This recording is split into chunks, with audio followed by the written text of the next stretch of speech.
Welcome to Leading, a Cornerstone podcast that helps us pursue our mission of loving God, equipping believers, answering God's call, and declaring the good news. Thanks for joining us today. Here are your hosts. Hey, Cornerstone family, welcome back to Leading. Mike, more parables. More parables. I'm starting to like these. Yeah, this one wasn't like the... I felt like I had a decent understanding of this parable. You're like, oh, okay, this one is a little bit more on the clear side of what we're understanding. Yeah, right. Some of the parables you're like, I really could use some more time and help with this. Yeah, maybe we're starting to get it. Like the sons last week and the tenants, and now we got a wedding feast, and then we have a quiz from the Sadducees and Herodians. Yeah. All the way to The Great Commandment. Taxes, Great Commandment, and then what else was there? Was there one more thing? I think. And then Jesus getting to stump them, which was I think that's probably one of my favorite parts, and we'll get into that as well. So Lots to unpack. Lots unpacked. You ready? Buckle up. Buckle up. So the wedding feast. What are your thoughts here? Yeah, this is a conversation on an invitation by the king, also known as God here, for an invitation for his grace, right? He's like, put this whole thing together. He's got it. This wedding feast is ready to go. Invites the people in. No one's accepting the invitation. People are busy. They're going off here. They're going off there. It's a wedding. Who doesn't accept an invitation to a wedding? You have to RSVP, right? Right, and then you have to. Once you RSVP, you show up. Yeah, I don't know about you, but I love weddings. They're a great time. It's great to be around the people. It's such a momentous occasion. It's emotional. Love is in the air. You get fed, and this is like he had everything. The oxes were slaughtered, and it sounded like a awesome. It was gonna be a really good wedding. Awesome wedding. I would love that invitation. Yeah, and yet everyone's like, nah, I got stuff I gotta do. And it's like, where are the people at? You know what I had is a funny thought is because it talks about how the people were ignoring the invitation. So he sent the invites, didn't get a response. Then he sent servants to go and get them to come. Not only did they ignore him, they went back to their business, but some of them even killed the messenger. Yeah. Talk about don't kill the messenger. This is literally they killed the king's messenger who was inviting them to an awesome occasion. What I was thinking, and I was chuckling, was I was trying to understand why someone would not receive an invite and why they were so flippant, or just basically ignored it. And what I related it to was kind of my attitude towards a telemarketer. I don't know what it is. Yours isn't you're with everybody when it comes I don't to know what it is. telemarketing. I almost sometimes go out of my way to figure out how not to get bothered by a telemarketer. The do not call registry, block callers. My phone's set to if you're not in my contact list, it just doesn't go through. Is that why you never answer my calls? Yeah, sorry. Save my number, man. Okay. But that's really how I'm trying to relate to the mentality here of the wedding invites. And then I'm thinking, more closer to home is our evangelists, and sometimes how they're treated and ignored. Granted, again, I have nothing against telemarketers. I don't know why. They're trying to sell me something. An evangelist gets treated the same way as a telemarketer, but they're not trying to sell you anything. They're literally the ones that are trying to invite you to receive God's grace and even inform you that this exists, that this invite exists, and how. What do you see and observe as the response? And personally, what I see is just kind of the same mentality of those that don't know and don't believe as in Christ as Lord and Savior will have that same attitude as if they were telemarketers. I think there's just a lot of hardness of heart Yeah. And with the way our schedules are these days, we are so against being bothered, Yeah. right? We cannot be bothered. Yeah. We want to go back to our own business. 100%. Right? Yeah. We want don't come to me. I don't have time for this. I have to do what I need to do. Yeah. Don't interrupt my life, even if you have something that could benefit me. Yeah. We're more willing to just brush somebody off than we are to give somebody an ounce of our time. And when we think about that, it's really sad because so many are missing out on blessings because they will not even be remotely open to an invitation. And you think about evangelists and the challenges that are presented when you're going out to talk to people who you don't know to try to offer them this invitation from God to change their life, and you're met with a reaction of a telemarketer. I think that we have to really talk about like we're so casual in our response to God's invitation. Yeah. Right? Whether that's through, like, think how many times you've hit somebody up, right? We've both been there. Hey, come to church this weekend. Yeah. Right? Like, or hey, we're doing this like young families outing. Yeah. Come to Dad's picnic. Inc. Yeah. Right? And you're like, Eh. like, hey, there's an RSV. You ever try to get men to register for any kind of church event? It's like people want to have their schedules available. Yeah. To the last minute. They don't want to. We're at a culture now where young and old people aren't signing up. They want to be able to have the availability to say yes to something they perceive as better, even if it's last minute. Yeah. And we're seeing that with God's invitation too. Like, Yeah. I'll get around to it if something better doesn't come along. If I have nothing going on, Ooh. Yeah. I think maybe I can go check that out. Yeah, and there's a warning there as well, right? With the man who didn't show up in the wedding garment. Exactly. And if you're not already making and preparing your heart and mind to receive and to go, then you're going to go unprepared. Similar to the man in the wedding garment, who I think is a symbol. The significant is that, I mean, he obviously got the invite, but he wasn't prepared to be there. And so, what did it say? He was cast into the darkness. Yeah.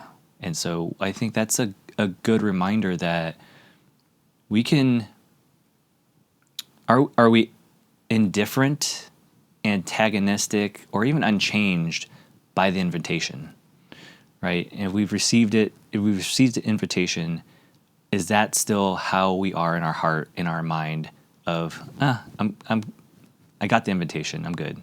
Well, I think some of it too is like the misconception that like the devil loves to just drop the little line in our heads of like, there's always time. Yeah. Tomorrow. Right. Maybe the next day. Maybe when life's less busy, right? There's always time. The misconception of that, and then the reality is that there will be a time when there is no time. Yeah. And so many people will be like the wedding guest without the garment, that are unprepared, that, oh man, I thought I had more time. Right. Right? Because of the casual nature of the invitation, that they're just like, yeah, I think it's a good idea, but I don't know, whenever. Yeah. Whenever I get to it, maybe that sounds like there might be a better wedding feast. Yeah. Right? Oh, don't do that. Yeah. Yeah. Exactly. Right? And I think that is where we find people spending their energy and their time is like we're in such an era of misinformation. Mm-hmm. I think people are putting together the pieces that they decide make the God they want. Yeah. And not aligning with who God says that He is. Yeah. So yeah, maybe if we've accepted the invitation, maybe if you're listening out there and you are just hearing about God's grace, I don't know about you, but like when we get a actual wedding invitation, like we RSVP as soon as possible. We book the hotel or wherever it is. We make the logistical arrangements. So similarly, if we've received God's grace, are we preparing for heaven? Are we preparing for what eternity looks like? Are we storing up our treasures on earth? Or are we storing up in heaven? Which, which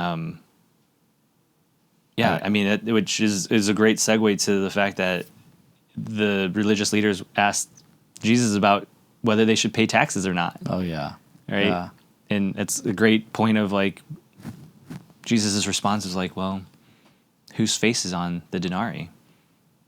Right? Yeah. God doesn't care about the material wealth. He cares about our preparation in our hearts and whether we've given our hearts to him. Yeah. So, and he's, give to Caesar what is Caesar's. Give to God what is God. Yeah. Right? And then you take that and you move past this conversation of paying taxes, which clearly the Pharisees, once again, the Pharisees, Sadducees, always up to how can we stump Jesus? Yeah, they're very unsuccessful at it, but they continue to try to their credit. But then he walks you into the great commandment, right? Yeah. You're talking about the heart situation. You're talking about that reverence, that preparation for what is to come. And then he hits you with the great commandment of loving God with all your heart, mind, soul, right? And then loving your neighbor as yourself. Yeah. And I think when we look at that, right, I think this is, God's pointing out, this is relational love. This isn't just ritual. He's trying to help us understand of the deepness of what that love needs to look like and how it should exude out of us and how it's a all-in experience, not like a dip your toe in the water or I'm half in, half out. It's not like I'm here a couple days of the week and the rest I'm doing my own thing. It's a lived experience. And when we look at that, I think a good question that I have is like, what does loving your neighbor actually look like in the world today? Mm-hmm. What's that? What do you say to that? I think it's looking out for their interests. Paul says in Philippians, look not to your own interest, but to the interest of others. Right? We personally have experienced, a loss, and our dog of 18, almost 18 years, passed away, and I know this is silly, but in many instances that dog was much part of our family, and we saw an outpouring of love from our church community of just kind of helping us grieve through that loss. So there was a lot of love shown in families that we're close to that looked to our interest and had our concern in mind, above and beyond kind of whatever they're dealing with in their lives. You and Hannah included, right? So we thank you for the love that outpoured from you guys and just your concern for us. So I think that's what it looks like.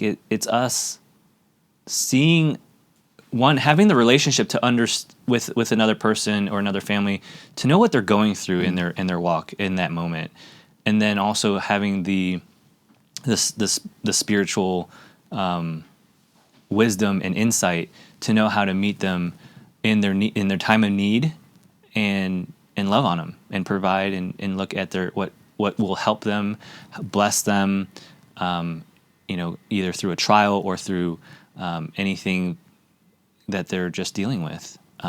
That's what the love looks like, because at the end of the day, that's what the love of God looks like for us, who knows what we need at all times, and always meets our expectation, if not exceeds it.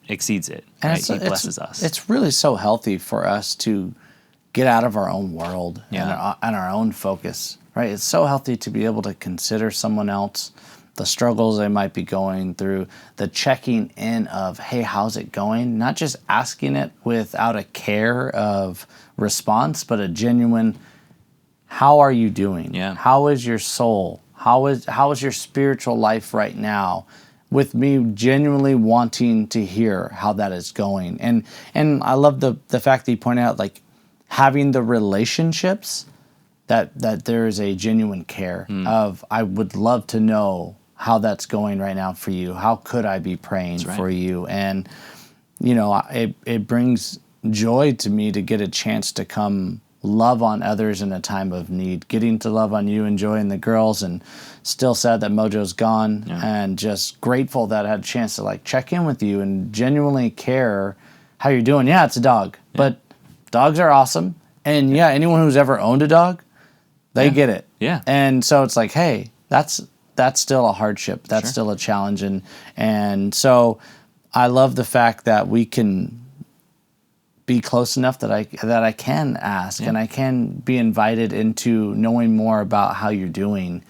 And I think those are some of the times we think of these grand gestures, but a lot of times really the love is checking in. Yeah. It's checking in, how's it going? Yeah, it's the friendship, just to know that there's somebody there that is thinking and praying for you. Yeah. And I think that's a beautiful thing. I pray that if you don't have it, that God provides you with it soon. And if you do have it, then it's a blessing. Keep it up. Pray for one another.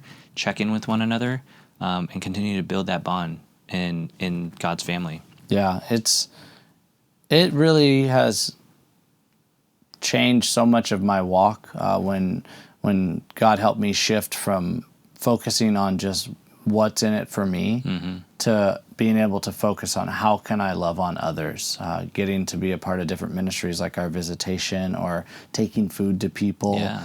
These spaces really opened my eyes to the impact that minimal actions and the loving impact that they can ripple across, and the relationships and the things that have blossomed from there have been so transformative to my own walk, and it just came with me getting out of my own way and stop focusing on all about me. Yeah, and what beautiful ministries, and what a blessing it is for this church and those that are serving in those ministries. So if there's anybody that's listening that's interested, how do they get involved with the meals ministry and the visitation ministry? Sure, I think the easiest way you can get connected is emailing me, just mjenkin@cclb.org. That's mjenkin@cclb.org. I can easily get you connected. We have so many wonderful care ministries, and I'm grateful to get to steward them, but also grateful to be a part of them. I love getting a chance to go be boots on the ground and get to do it myself and get to care for others. I recently got to go take some food to Chuck Dietz, and he had recently lost his wife. And it was wonderful to sit down. He invited me in, and we spent like 30 minutes or so just talking life, talking where he was at and how I could love on him. And it was, that's one of those things I always say, like, no matter how much you try to pour out for God, in those moments, he always pours in more to me. Yeah. I always walk out of there like, God, I was trying to do this for you. Yeah. You were making me feel so blessed. And he just meets you there. Isn't that amazing? Each time. It is amazing. It's amazing. Yeah. And I know we got into, just more into the conversation of what does it look like to love on others, love others as we love ourselves. But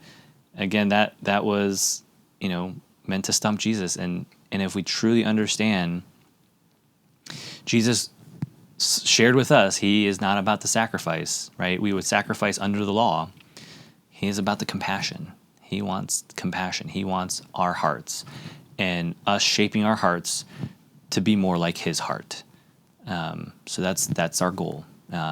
We will never obtain it, but we are continuing to work towards that target so that we have spiritual growth, right? And 2 weeks ago we were talking about the fruit in the vine or the fig tree, and again, the objective is if we're not growing, we're dead. And so all living things grow, and we should be growing by bearing fruit. Yeah, I love that. And I think when we come back to that conversation about the Pharisees and just their continual attempts of trapping Jesus, I couldn't help but think a little bit about, we've all experienced this either through ourselves or through some that have this approach. It's like some people will ask spiritual questions, kind of looking for the smoking gun, though. Yeah. Right? They're almost like trying to find the hole in the story, or find a hole in the faith. And I often think, like, how often well-intended people are stunting their own relationship with God. It's like, are the spiritual questions that we're asking, are they helping us grow, or are they just fueling arguments or pride for us and what we want to believe? Yeah, and we definitely see that here, right? With even the question about the commandments, the taxes, and now the next one was about the resurrections from the Sadducees, nonetheless. Yeah. Right, and we've covered the Sadducees as they were the elite class, well studied. But in particular here, the Sadducees do not believe in the supernatural. Yeah. So they are very opposed to anything related to the resurrection or spiritual beings. And it's just funny how Jesus, again, perfectly responds to them and even gives them the fact that there's angels. Yeah. So not only is there a resurrection, but there's angels too. So take that. Yeah. He's just continually flipping everything on its head, right? Yeah. And they keep throwing everything at him. Like, we've got to eventually stump him. He's got it. We're so smart. Yeah. We're so studied. Right. Right? Like, the one says, the one was a lawyer. Right. Right? Like, right. oh, I'm lawyering up this one. I got you. Right. We brought in the big gun. That's We're right. going to get you. And yet, here we are still, once again. He not only does he stump them, he stumps him to the point of when he says, like, why does David call him Lord then? That's right. And they literally have nothing to say. Right. Like, it's just literally like exit. Like, Yeah. Like- And what you're referring to is Psalm 110, verse 1, right? David calls the Lord, Lord, right? And I think this was like the turning point, or maybe the aha moment of the Jews at the time knew that the Messiah came from the line of David. They knew that he would be like a prophet or perform miracles. They knew that, or at least they believe that he would be this political leader that would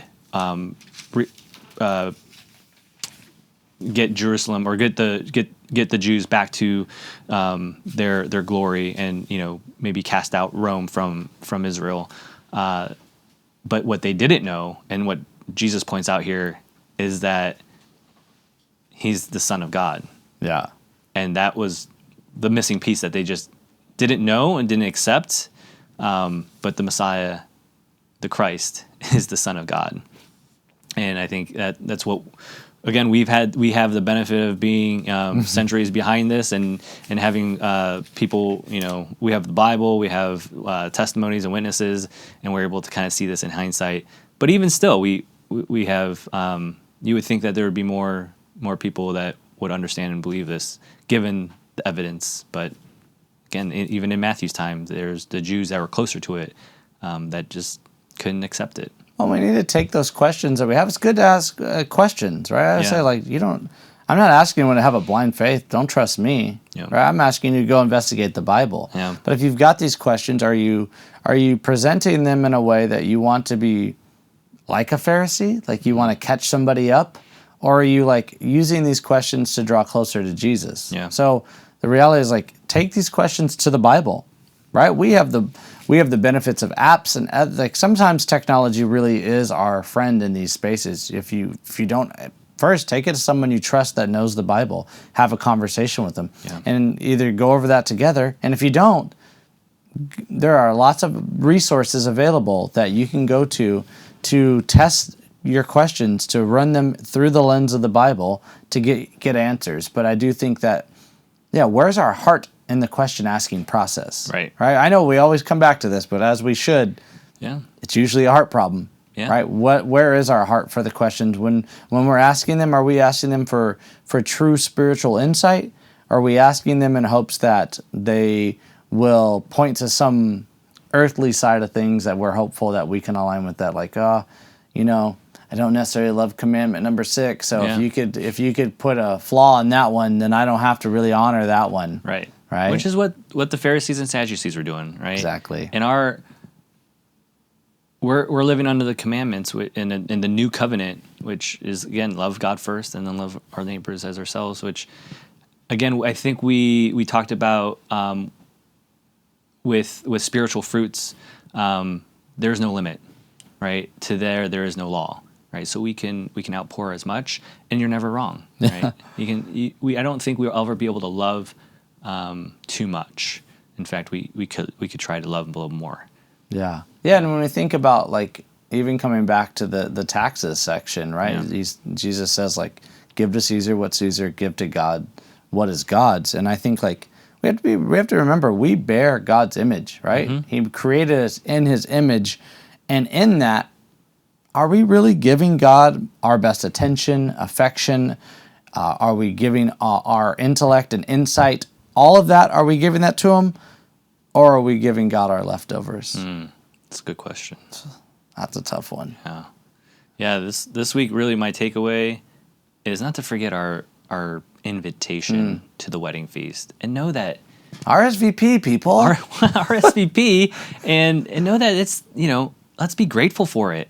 Let's be excited. Yes. Let's be excited, and let's start preparing, right? Whether that preparedness and the process looks like working on our love for God, and then allowing that to outpour into others, or allowing us to ask the questions so we have better understanding. Because I think once we have the knowledge and we have the understanding, we're accountable for it, right? And I think one of my big takeaways this week is when we read the Great Commandment, I think a lot of people go like, I love God. All my heart, all my soul, all my body. Let's not forget the second part.